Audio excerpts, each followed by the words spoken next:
Rose counted the coins for the third time that hour, as if arithmetic might multiply copper into hope.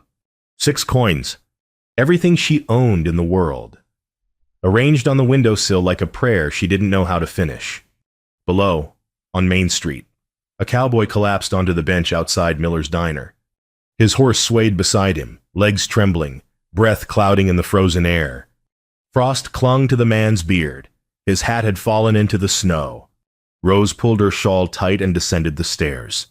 January cold bit through the thin fabric, but she'd walked through worse.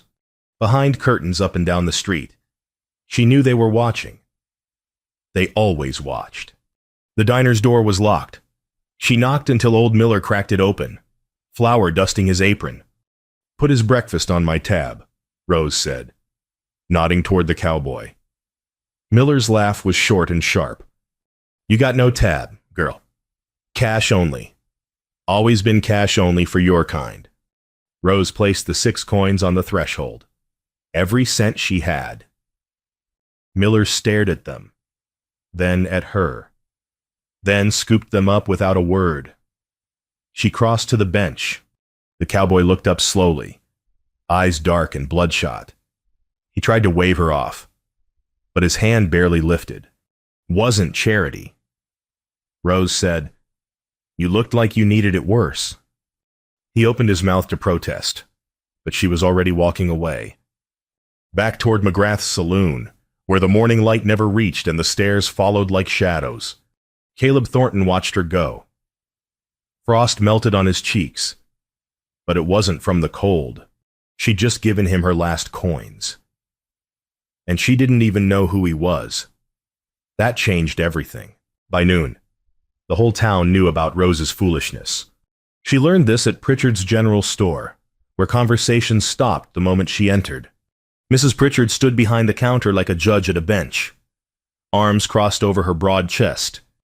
"Heard you threw money at some drifter this morning," Mrs. Pritchard announced, loud enough for the 3 other women browsing to hear clearly. "Girl's got no sense. Probably thought he'd pay her back in other ways." The women tittered. Rose kept her eyes on the flour sacks. 2 pounds of flour. "Please. Cash only," Mr. Pritchard said from the doorway. "Your kind don't get credit here." Rose's hand tightened on her empty coin purse. She nodded once and walked out, the laughter following her into the street. Across town, in the Territorial Land Office, a different conversation was unfolding. "Mr. Thornton." The clerk jumped to his feet so fast his chair clattered backward. "Didn't expect you back from Denver so soon." "Sir?" Caleb removed his hat, now dry and brushed clean. The papers spread across the desk showed his name on deed after deed half the valley's land. The water rights, 3 commercial buildings including McGrath's Saloon. "The woman who works at McGrath's," Caleb said quietly. "Rose." "What's her story?" The clerk leaned in eagerly, hungry to share gossip with the most powerful man in Redemption Flats. "Rose orphan train reject. Came through 3 years back. Adopted family cast her out some scandal with their son, though she claimed different. Preacher's wife tried to save her once. But some folks just belong in the mud, if you know what I mean." Caleb's jaw tightened. "I don't know what you mean." The clerk's smile faltered. "Just that she works at McGrath's, sir. That kind of work. She served drinks." "Well, yes, but then she's a server, nothing more, nothing less." Caleb gathered his hat. "And McGrath's building. I own that. Don't I?" "Yes, sir." "You own half the—" "Then her employment concerns me. Good day." Caleb walked into the cold afternoon, guilt settling heavier than his coat.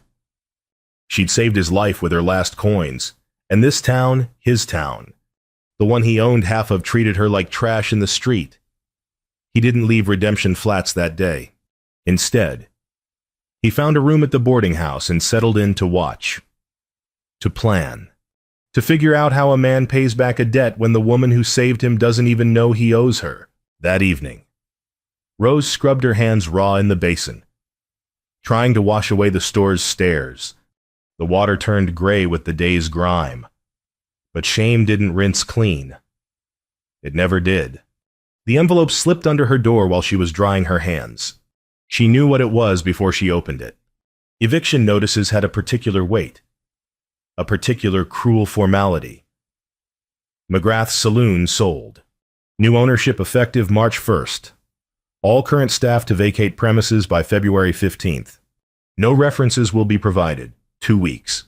She had 2 weeks to find new work, new lodging, a new life in a town that had already decided what she was worth. Rose opened her tin savings box with shaking fingers. $23. Not enough for the California stagecoach fare that cost $40.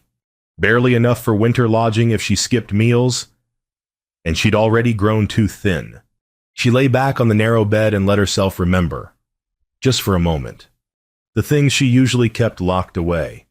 The orphan train at 8 years old, pressed against the window, watching her mother's face disappear into the crowd. The adoption that had seemed like salvation, a farm family, neat house, promised education, instead a servant's life, cooking, cleaning, mending from dawn until collapse. And then, at 16, the son, his hands grabbing her in the barn, his mother's cold eyes when Rose had screamed for help. Seductress, the mother had called her. Jezebel. The town had believed the family with property over the orphan with nothing. Always did. Always would.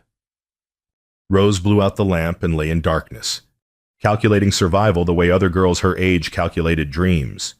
Those 6 coins she'd given the cowboy that might have been the margin between California and another winter. Of shame. But she'd do it again. Kindness was a luxury she couldn't afford. But she kept spending it anyway. Maybe that made her a fool.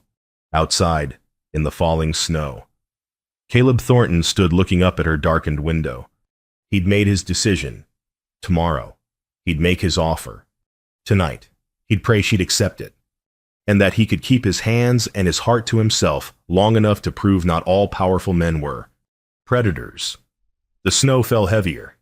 He pulled his coat tight and walked back toward the boarding house, already composing the words that would either save her or insult her beyond repair. The knock came at dawn. Rose opened the door to find the cowboy standing in the hallway, except he wasn't a cowboy anymore. Clean-shaven, hair trimmed, wearing clothes that whispered money. His eyes were the same, though dark and careful and carrying something that looked like regret. Her stomach dropped. You didn't need that breakfast. No, ma'am, I didn't. He removed his hat. Name's Caleb Thornton. I own the Thornton Ranch and several other properties in the territory. I came to offer you employment. Rose's face burned hot, then cold. Thornton. Everyone knew that name. He owned half the valley, had water rights that made him more powerful than the mayor, and she'd treated him like a charity case. I don't need pity work, she said. Moving to close the door, his boot stopped it gently. It's not pity. I need a ranch manager, someone to handle the books, cooking, supply orders. The house has been neglected since my wife passed 2 years ago. Pays $30 a month, room and board included. $30. More than she'd make in 3 months at McGrath's, even before the eviction. Why me? Rose's voice came out harder than she intended. Town's full of respectable women who'd jump at this. Caleb met her eyes without flinching. Because you fed a stranger when it cost you everything. That's the only character reference I need. Rose studied him for signs of the trap. The hidden price. The expectation that always came with a man's generosity toward a woman with her reputation. 1 month trial. She said finally. I sleep in the bunkhouse, not the main house. I eat separately. This is employment, Mr. Thornton. Nothing else. Agreed. He held out a hand. She shook it once, briefly, and pulled back. I can start Monday. I'll have the bunkhouse ready. He placed a contract on the hall table, crisp paper, clear terms, her name spelled correctly. Thank you, Miss Rose. He left before she could respond. Rose picked up the contract with shaking hands and read every word 3 times, searching for the clause that would make her into what they all already believed she was. It wasn't there. Just fair terms, fair wage, and a man's signature that carried more weight than the law in this territory. She packed that afternoon, didn't tell anyone where she was going. Let them gossip and speculate and decide what it meant. She was done explaining herself to people who'd already made up their minds. As she walked out of town toward the Thornton Ranch, snow crunching under her boots, Rose allowed herself one small, dangerous thought. Maybe this time would be different. Maybe 3 weeks passed like a dream Rose was afraid to wake from. The Thornton Ranch sprawled across the valley's best grassland, 300 acres. A main house built from timber and stone. Outbuildings that had seen better days but were structurally sound. The bunkhouse was clean, warm, and blessedly private. Rose threw herself into the work with the precision of someone who knew opportunity was temporary. She alphabetized the neglected library, balanced books that hadn't been touched in months, inventoried supplies, and found the ranch was paying twice what things cost because no one had bothered to negotiate. She renegotiated, saved Caleb $200 in the first week alone. The visiting ranch hands whispered their approval. Best manager Thornton's had since his wife passed. Caleb himself was gone more often than not. Business in Denver, water rights meetings, territorial legislature consultations. When he was home, he was quiet, respectful, careful never to stand too close or stay too long. But Rose caught him watching sometimes, not with hunger, but with something harder to name. Curiosity, maybe, or the same careful hope she was trying not to feel.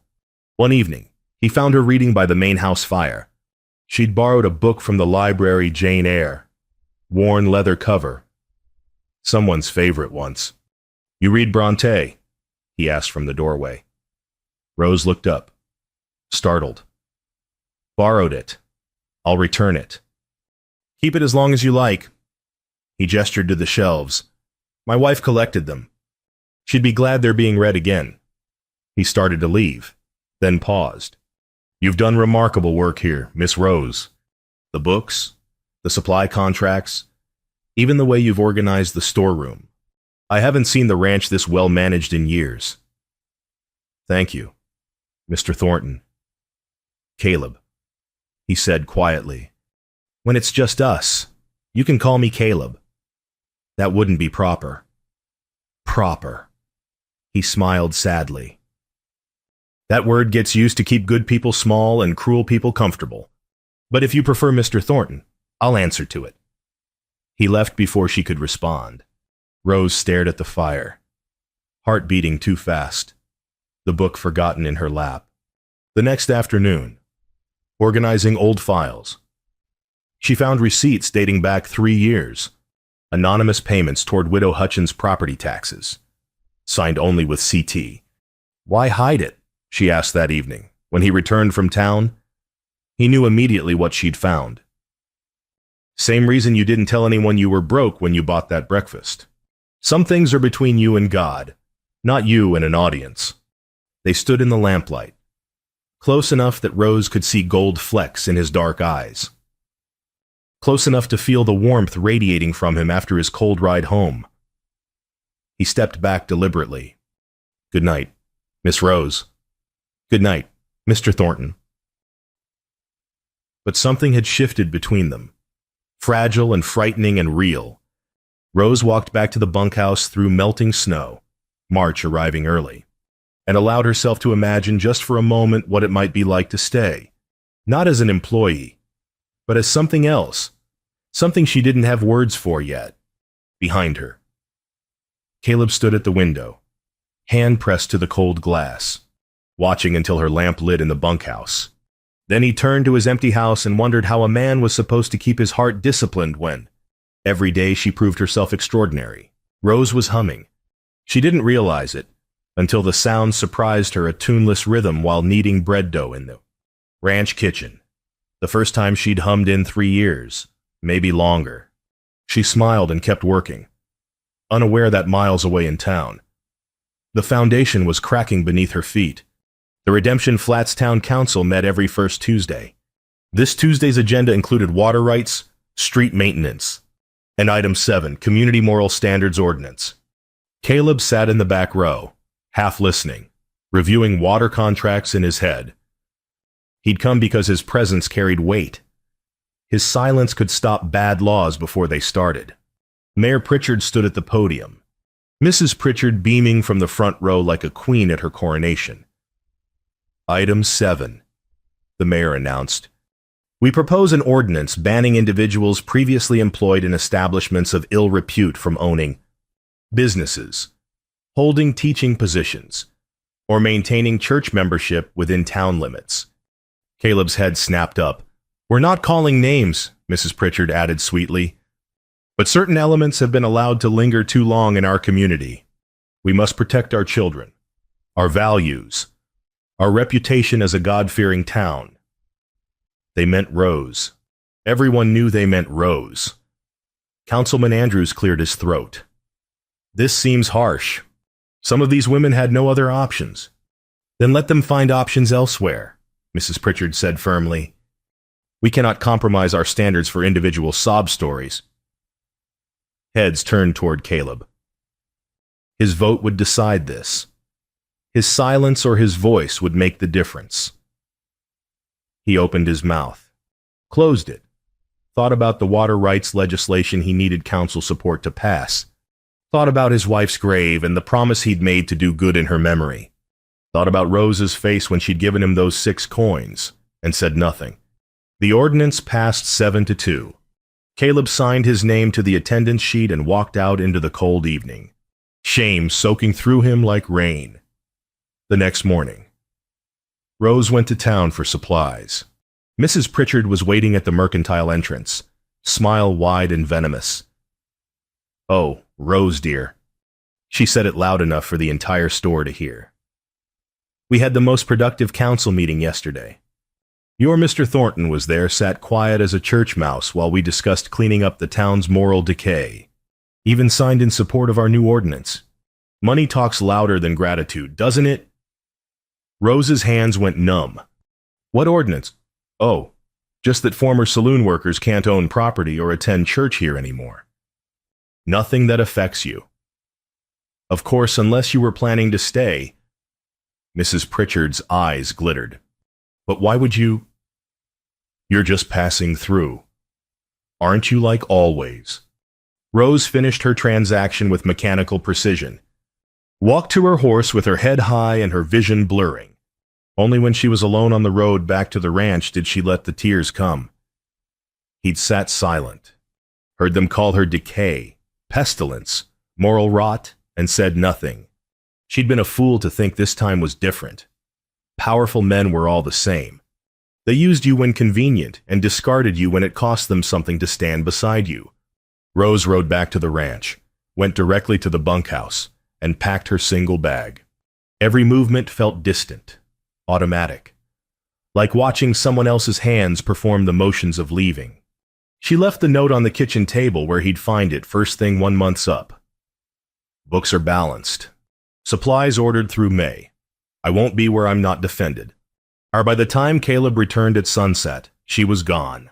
Caleb read the note 3 times before its full weight crashed through him. I won't be where I'm not defended. 7 words that gutted him cleaner than any knife. Because she was right. He hadn't defended her. Hadn't even tried. He saddled his horse and rode straight to the cemetery where his wife lay beneath a simple stone marker. The stars were out, cold and distant, bearing witness to his confession. I had one chance, he said to the stone, to her memory, to God or whoever was listening. One chance to be the man you believed I was. And I chose politics over principle, chose approval over action. The wind stirred dead grass. Nothing answered but his own shame. She gave me her last coins, Ellen, didn't hesitate. And when they called her pestilence, I sat silent as stone. I'm no better than the men who cast her out in the first place. Worse, maybe, because I knew better and did nothing anyway. He stayed until the cold drove him back, until he'd made peace with what he had to do next. Tomorrow was Sunday. Tomorrow. He'd walk into that church and burn every bridge that needed burning. Some things were worth more than water rights. Some people were worth more than political capital. Across town, in the basement of that same church, Rose sat on a cot with her bag beside her and her savings tin open in her lap. $90 now, enough for California and a month's lodging while she found work. Enough to run. Again. A soft knock interrupted her calculations. She opened the door to find Tommy Pritchard, the preacher's 10-year-old son, holding a napkin bundle. "Brought you bread and cheese," he whispered. "Mama doesn't know." Rose's throat tightened. "Tommy, you'll get in trouble." "Don't care. You're good." "Miss Rose, you helped me when Billy Coates was going to beat me up last year. Remember you told him to pick on someone his own size?" "That's different. I'm grown." "Doesn't matter. Good is good." He pressed the bundle into her hands. "Don't let them make you think different." He scurried away before she could respond. Rose sat back down on the cot, staring at the bread, and something crystallized inside her. Running gave them victory. Running said they were right about her. Running meant every town from here to California would be the same new names, same judgment, same shame. She was tired of running, tired of being small so other people could feel big, tired of silence while people who'd never missed a meal decided her worth. Tomorrow was Sunday. Tomorrow. She'd walk into that church, not to beg forgiveness, but to stand as witness to her own humanity. Let them look away if they wanted, but she wouldn't make it easy anymore. Sunday morning arrived bright and cold. March sun glinting off melting snow. The church bells rang across Redemption Flats, calling the righteous to worship, the hypocrites to performance, and two broken people to reckoning. Rose stood outside the church doors, heart hammering against her ribs. Inside, she could hear the opening hymn ending, the shuffle of people sitting, the preacher's voice rising into sermon. "We must guard our community against moral decay," he was saying. "We must be vigilant gatekeepers of virtue, lest wickedness take root among us." Rose pushed open the doors. The sermon stopped, every head turned. Mrs. Pritchard's smile was vicious and triumphant. The pest had walked into the trap, willingly. Rose walked down the center aisle, boots echoing on worn wood, and sat in the back pew. She folded her hands in her lap and met the preacher's shocked stare without flinching. "Please," she said quietly. "Continue." The preacher's mouth opened and closed. Before he could recover, another set of boots sounded from the front of the church. Caleb Thornton stood from his customary front pew and walked to the pulpit. The preacher stepped aside automatically. Thornton money had built half this church. After all, Caleb turned to face the congregation, and Rose's breath caught. His face was set like stone, but his eyes found hers across the crowded room, and something passed between them. An apology, a promise, a question she didn't know how to answer yet. "You want to talk morals?" Caleb's voice carried to every corner. "Then let's talk about the most moral act I've witnessed in this town." Silence. Absolute and crackling with tension. 3 weeks ago, a woman with 6 coins, her last 6 coins in this world, bought breakfast for a stranger she thought was starving. She gave everything when she had nothing. While every person in this room has sat comfortable, counting blessings and congratulating yourselves on your virtue, she's been the only one actually living what you preach. Mrs. Pritchard stood. "Mr. Thornton, this is inappropriate." "What's inappropriate?" Caleb cut her off. "Is a town that calls itself Christian, while it crucifies anyone who doesn't meet your definition of respectable. What's inappropriate is me sitting silent while you called her pestilence, while you voted to ban her from the very grace you claim to worship." He turned to face Rose directly. "I failed you. I sat in that council meeting and said nothing when they attacked you. I chose political convenience over moral courage, and I'm standing here now to say I was wrong. Unforgivably wrong." Rose's vision blurred. She blinked hard, refusing to let them see her cry. Caleb turned back to the congregation. I'm offering Miss Rose a full partnership in the Thornton Ranch. Not as hired help. Not as charity, as equal partner with her name on the deed. If that offends your sensibilities, if that challenges your comfortable prejudices, then take your business elsewhere, because I've got better things to build than your approval. Rose stood slowly, legs shaking. She walked down the aisle toward him, every eye tracking her movement, whispers erupting like brush fire. She stopped beside Caleb at the front of the church, not behind him, not ahead of him, beside him, equal. I didn't ask for defense, Mr. Thornton, she said clearly, but I won't refuse truth when it's finally spoken. For a long moment, nothing moved. Then a small figure stood in the middle pews, Tommy Pritchard. Face red, but determined. Miss Rose is good, he said, voice cracking. She helped me. She's nicer than most of you. Widow Hutchins stood next, leaning on her cane. Caleb Thornton paid my taxes for 3 years and never asked thanks. If he says she's good people, I believe him. The blacksmith stood. Then the baker's wife. Then others, not everyone. Not even half. But enough. The forgotten ones who remembered small mercies. The honest ones who'd grown tired of performance.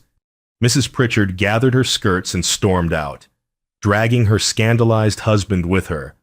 Others followed in a huff of righteousness offended, but more stayed, and in the spring light streaming through stained glass, something shifted in Redemption Flats.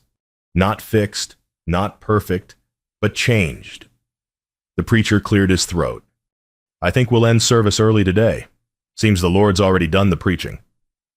3 months later, June arrived on the Thornton Ranch like a promise kept. Rose knelt in the dirt beside the porch, planting wildflowers columbine, prairie aster, Indian paintbrush. Their roots would run deep. Their colors would return each spring, and they'd bloom whether anyone approved or not. Her hands were steady. Her shoulders, once permanently hunched against expected blows, had straightened. She wore a simple dress, clean and mended, and her hair was pinned back practically rather than hidden in shame. Behind her, the ranch house door opened. Caleb emerged carrying 2 plates and a coffee pot. The Sunday morning ritual they'd established without discussion. Same breakfast she'd bought him that frozen January morning. Eggs, biscuits, coffee. Every Sunday. They shared this meal on the porch. Equals. Your flowers are taking hold, Caleb observed, settling into the chair beside her. Everything takes hold if you give it good soil and patience. Rose accepted the coffee cup, their fingers brushing briefly. Neither pulled away anymore. The valley spread before them, green and gold and humming with life. The ranch thrived under their joint management, Rose's precision and Caleb's connections combining into something neither could have built alone. Her name was on the deed now. Legal partnership signed in April before witnesses. Filed with the territorial office. Rose Colton, landowner. Part of the permanent record that no gossip could erase. In town, things had shifted. Mrs. Pritchard had moved to Denver, shame-driven rather than forced, when her own son had publicly defended Rose over his mother's objections. The preacher's sermons had gentled, focusing more on mercy than judgment. New families arriving in Redemption Flats didn't inherit the old grudges, didn't know to shun the woman who managed the Thornton Ranch books and hosted monthly community meals in the ranch's great room. Not everyone accepted the change. Some still crossed the street when Rose came to town. Some still whispered, but their power had broken like ice in spring, still there, but melting, no longer solid enough to bear weight. Tommy's bringing back that book today, Rose mentioned. The one about mathematics. Says he wants to be an engineer. You're teaching him well. Caleb smiled. His mother won't thank you for it. His mother doesn't speak to me, but she doesn't stop him coming here either. That's something. They sat in companionable silence, coffee steaming, the morning sun warming their faces. A child appeared on the road, Tommy Pritchard, racing up the path with a book tucked under his arm. and a question already forming on his lips. Rose waved. Tommy waved back, grinning. "Think we've scandalized them enough for 1 year?" Rose asked quietly. Caleb considered this seriously. "I think we've just started. Wait till they find out I'm building you a library." "You're what?" "A library. Separate building, east of the house. Ordered the materials last week. Figure if you're teaching half the valley's children mathematics and literature, you'll need proper space for it." Rose stared at him. "That'll cost a fortune." "Good thing I've got a fortune." He met her eyes steadily. "And a partner who taught me what's worth spending it on." Her throat tightened with something too big for words. Gratitude, yes. But also something warmer.